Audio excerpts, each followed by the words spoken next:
Well, hello there. This is Eli Gonzalez. And what does a city boy living in middle of Tennessee have to teach you anything about gardening in your home? So today is July the 1st. Usually they say, your corn should be knee high by the 4th of July, right? And it's July the 1st, 2020. And you can see my corn is over 8 feet tall. So if you stay tuned, we're going to go get into how in the world did I even get into all this gardening things and what's been going on ever since. And I'm going to be sharing with you tips and the tricks that I've learned, the tips that I've learned from other people, and what allowed me to create an amazing garden. So let's get started. So it started right here in this little spot right here, looking over into our now sidewalk with a nice sides on it and everything. It was a nice approach to the house, but the grass used to come right up to either side of that. And the whole idea of gardening or anything like that started right then and there, because while we were back in like February, March, I was looking at doing something different with that sidewalk. It used to have grass come to either side, and every year it was really hard to weed whack it. The weed whacking against the concrete would mess up the lines of the weed whacker. I don't know if you ever had that problem, but I didn't want any more of it. So I started looking at what we're going to do over here so we can actually change things. Well, in the process of doing that, back around March, I started looking at all kinds of videos on YouTube, right? And trying to find out what the different ideas that were out there to create different ideas around the gardening and different projects like this. And it started me down a path that I had no idea where it was going to take me. But because of having to redo this walkway, it started me to look at things inside of Facebook and YouTube and Instagram and Pinterest and everything else like that, right? And all those ideas started giving me ideas of to actually create a garden. An actual garden where we can actually grow more than just tomatoes, because we've done that before. Last year we even grew some corn, but neither one did amazingly well. We got some fruit out of it, but it wasn't anything special. We didn't do anything special for it, and we found out a lot of things that can go wrong when you're doing gardening last year. So this year I wanted to make sure that I did something different. So this is where I wanted to take you guys. Now I'm going to take you through a little garden tour so you get to see what's going on July the 1st, and then from that point forward, I might share some of the videos that I made while I was doing all this. I mean, we were all sort of like quarantine at home, right? So I was doing a lot of that stuff through the first couple of months, right? And couldn't go out, do anything else. So why not work on our gardens? At the same time, it got me thinking of the things that maybe we want to be prepared for, right? Maybe actually have some food at the house, no matter what's going on at the grocery store, whether you can make it there, whether the food can make it there, having some of those things available to you because you're self-sustaining to some degree, right? I don't think we're anywhere near what we need to be, but at least we started something doing this year. So I'm hoping that this will actually help you guys see a way to actually maybe around where you're at, even if you don't have as much property as we have here, to create a nice garden like this, to make maybe a small version of this and be able to have some things. So I'll be sharing the things that we did and also the things that we're going to be doing and all the mistakes we've made, along with the breakthroughs that we have. So hopefully you'll enjoy that and watching this, and we'll share more along the way. Let's go ahead and go back to the garden. Okay, we're back here right next to the start of the back of the garden, and I wanted to start over here because there's something. The whole garden started slightly different. I made some mistakes in the beginning, but then I got some ideas that I want to share with you guys. So let's take a look at what I did here. It's amazing how tall that sunflower is. Already 8 foot tall. It's supposed to get up to 16 to 20 feet, so we'll see how it goes. But what I want to show you was through here, and it's actually this section right here and the rest of our garden. I actually covered it with the material. Now, I wish I could have done it with mulch or just a lot of pine chips or something like that, but we don't have enough of that around, and I didn't feel like buying a bunch of it all the time. So I decided to do it this way, and what we ended up doing was, you can see how, maybe at this angle you can see it better. You can see how that's raised bed right there. So it's semi-raised bed. Now, this is the very first one I made, and I made it way too tall. It doesn't need to be this high, and I made the other ones a little bit less as I went along and figured out what height I really need to make it. But having this material is going to save us. Last year, this whole section right here was full of corn, and over there it was actually tomatoes. And what happened was that we got some really drought times last summer where there's hardly any rain, and then we got other times it was raining too much, and it was saturating the soil too much. So it actually stressed out the plants, and we found doing the research that actually mounding helps in this area because it actually allows the soil to have good drainage, which is, it's a lot of mud here, a lot of actually red clay, right? And it makes it hard for that to happen. So being able to mix in some mulch inside garden soil and with things in here, with the soil that was already here, we've been able to create a climate where it actually drains very well, but it actually maintains the moisture a lot longer. Now, we decided not to use this area because we do have this big apple trees, and about this time of the day they start shading this area. So even though they were getting good sun for about good 12 hours, the rest of the time it was actually going to be in the shade. And for corn and for the tomatoes and things like that, we wanted to have a little more, so we did it away from this area over there, and I'll show you in a second. But at the same time, it allowed us to have an area for the watermelon to run. And some of this watermelon is the small, kind that's actually, just a couple of pounds. And then we have a couple other watermelons that are going to be more like 25, 30 pounds, right? And they're going to have a lot longer shoots. So we left this whole area open, so I didn't kill it, because last year we had watermelon, but in weed whacking the weeds and everything else, I ended up killing it. So I'm hoping that this will grow really well, and we'll see how it goes. Now to the left of here, we started this 2 years ago. We got blackberries, and these blackberries, well, you can see that one's already turning. That's awesome.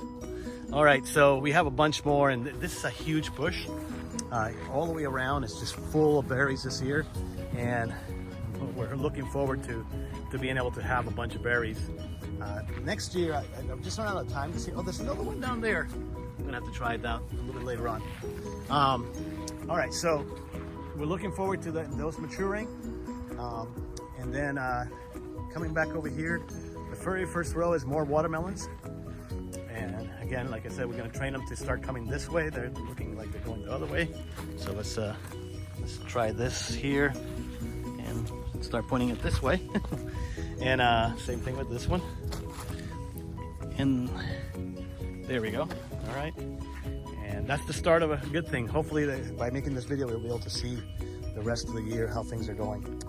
Just past that, I have my area. I don't do too many peppers, but I do have 4 plants here. This one right here, you can see how big these have gotten, the banana peppers. Ooh, that one's, oh no, well, gonna have banana peppers tonight. There's another one over there that's even bigger, looks like a banana, so it is so big that it looks like a banana size. The other 3 over here are actually serrano peppers.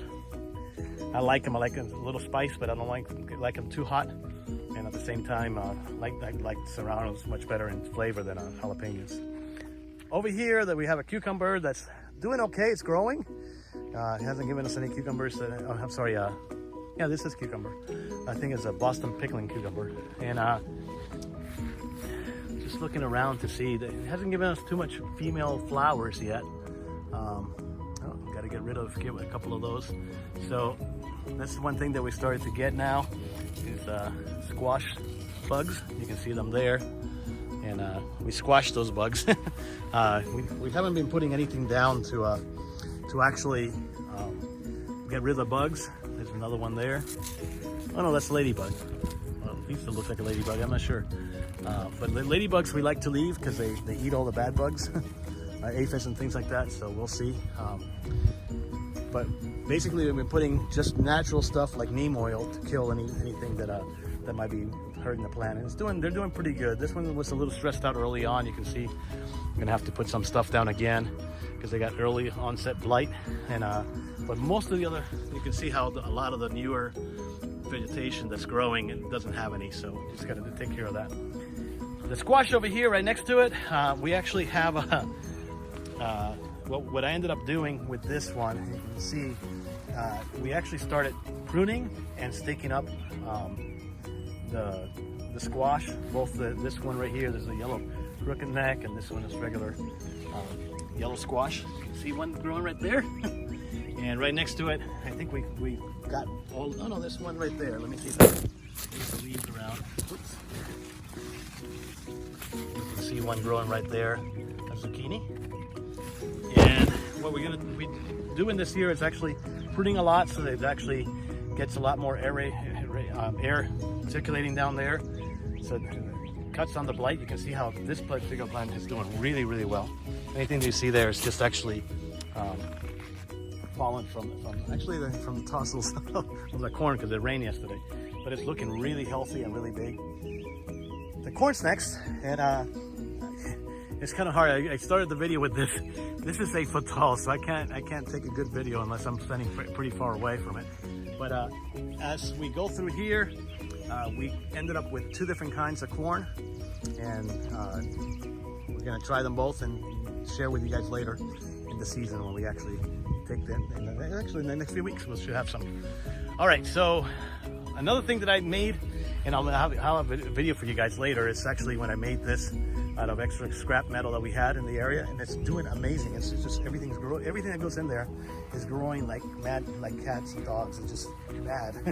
And we've already harvested a bunch of stuff and took out a bunch of stuff that was growing because it was just overgrown.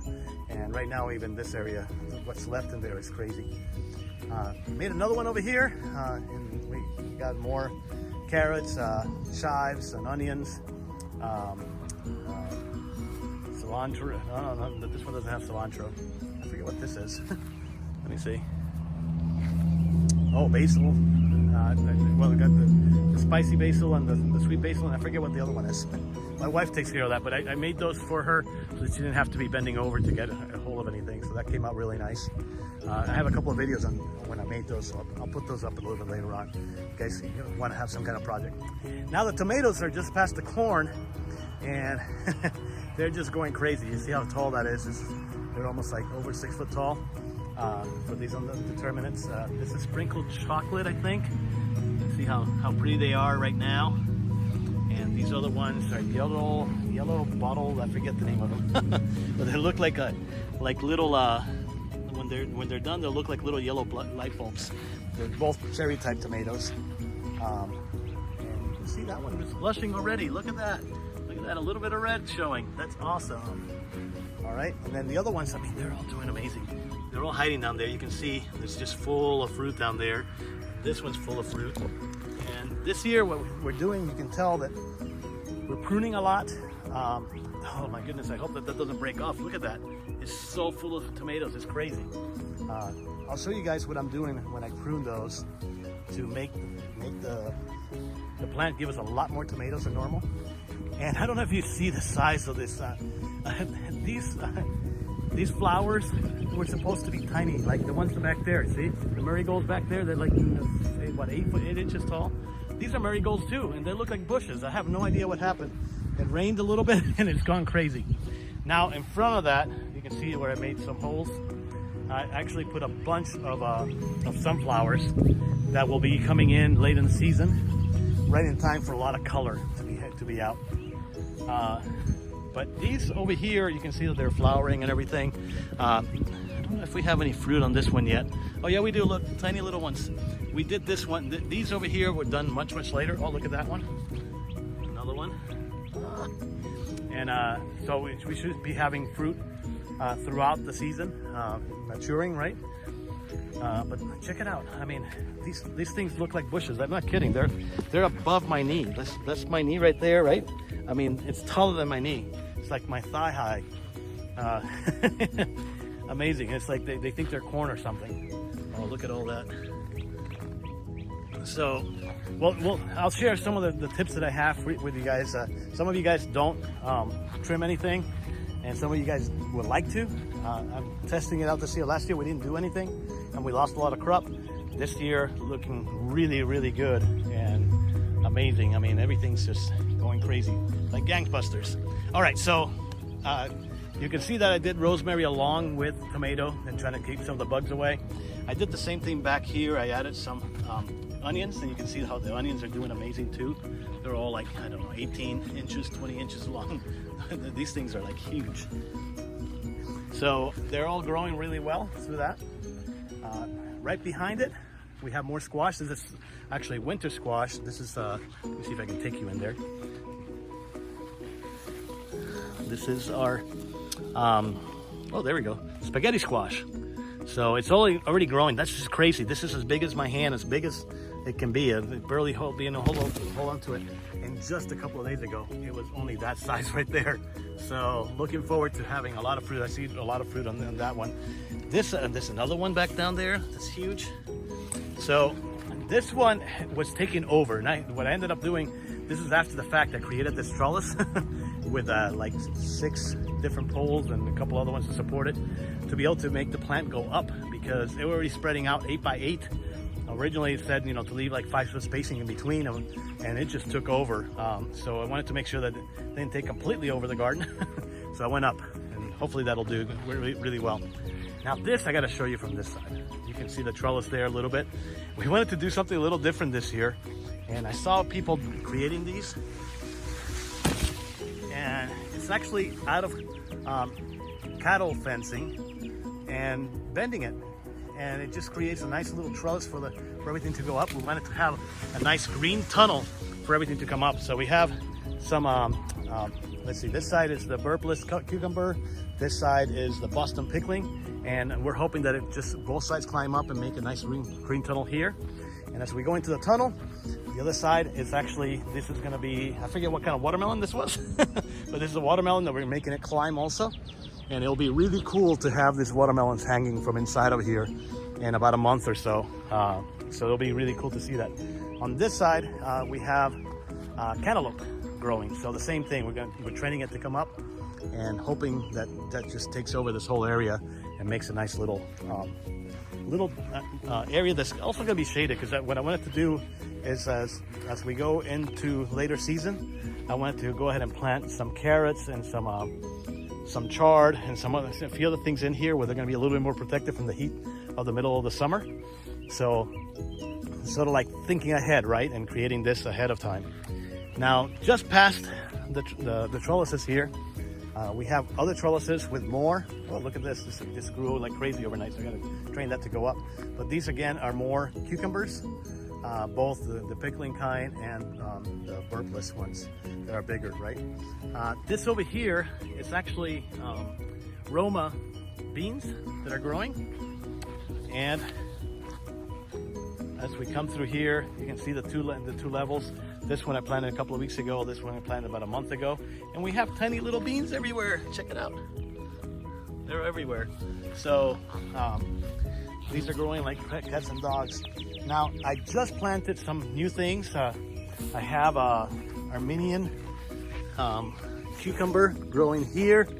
And then over here, I have this little watermelons. They're like 5-pounders. So I just did this right before rain yesterday. So looking forward to this growing. And in between, I have these red Mexican sunflowers that are going to be coming in. So looking forward to this becoming a big row of more watermelons. We love watermelons, so it'll be nice. Now, I've heard both sides that in Tennessee, some people do grow potatoes, other ones don't. I kept on looking around to see what to do next, and what I ended up doing was I did it in these containers. They're plastic containers, but they're the safe kind of plastic containers. The safest as you can get is being plastic. Number 2's HD something, I forget the number on it. But it allows us to grow the potatoes in it and having the soft dirt, because that's the hard part here, is that the dirt is so compacted, and when it becomes dry, it becomes like cement.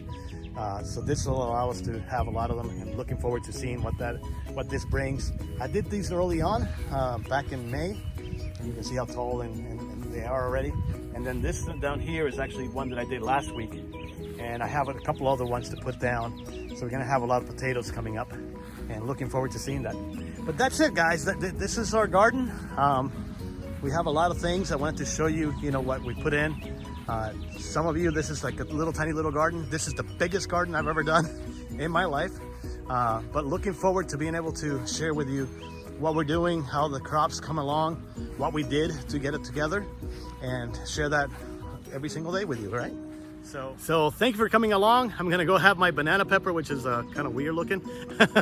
And looking forward to being able to share with you guys more tips and tips that you can use in your garden, right? And be able to actually grow things as wild, as crazy as they're growing in this garden this year. Take care, and I'll see you on the next time. Bye-bye.